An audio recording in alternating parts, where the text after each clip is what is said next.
রাজধানীর খিলগাঁওয়ে national Toshiba নামের এই এলপিজির দোকানে এ মাসের শুরুতে ৫০,০০০ টাকা জরিমানা করে ভোক্তা অধিকার সংরক্ষণ অধিদপ্তর।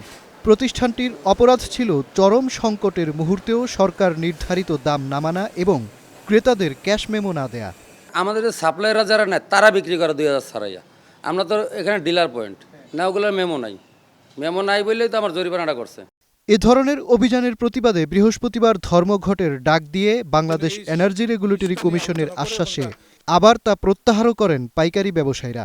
শর্ত দেন ১৩০৬ টাকা দামের ১২ কেজির এলপিজি সিলিন্ডারের দাম ১,৫০০ টাকা নির্ধারণের। বিইআরসির আশ্বাসের পর অভিযানে নামেনি ভোক্তা অধিদপ্তর।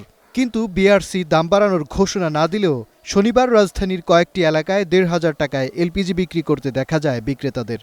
৫৩০টা গ্যাস ঢুকছে ৩ দিনে।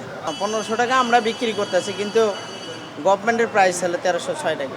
এটা যে সমবায় এলপি গ্যাসের মিটিং হওয়ার পরে এই কথা বলে দিচ্ছে আর কি, যে আর বেশি বিক্রি করা যাবে না। একদিকে দাম বাড়তি, অন্যদিকে রাজধানীতে চাহিদা মতো মিলছেও না এলপিজি সিলিন্ডার।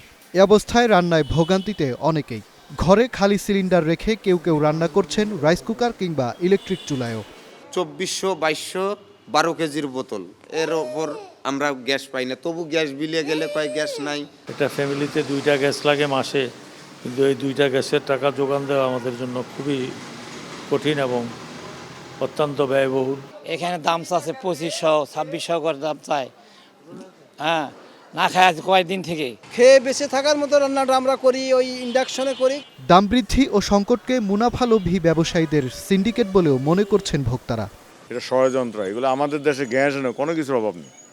বদমাস টাইপের কিছু লোক আছে ব্যবসায়ী, এদেরকে এটা করতেছে। দেখা যায় অ্যাভেলেবেল আছে মার্কেটে, কিন্তু দাম বাড়িয়ে দেয় ওই গ্রুপ, তারা কন্ট্রোল করে। গ্যাসে তো কয়েকটা কোম্পানি কন্ট্রোল করে। তবে রোববার থেকে একাধিক কোম্পানির গ্যাস সিলিন্ডারের সরবরাহ বাড়তে পারে বলে জানান পাইকারি বিক্রেতারা।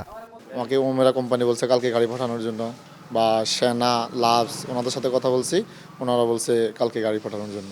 ব্যবসায়ীদের সঙ্গে আলোচনা করে জানুয়ারির দ্বিতীয় সপ্তাহে এলপিজির সংকট কাটতে পারে বলে জানিয়েছে বিইআরসি।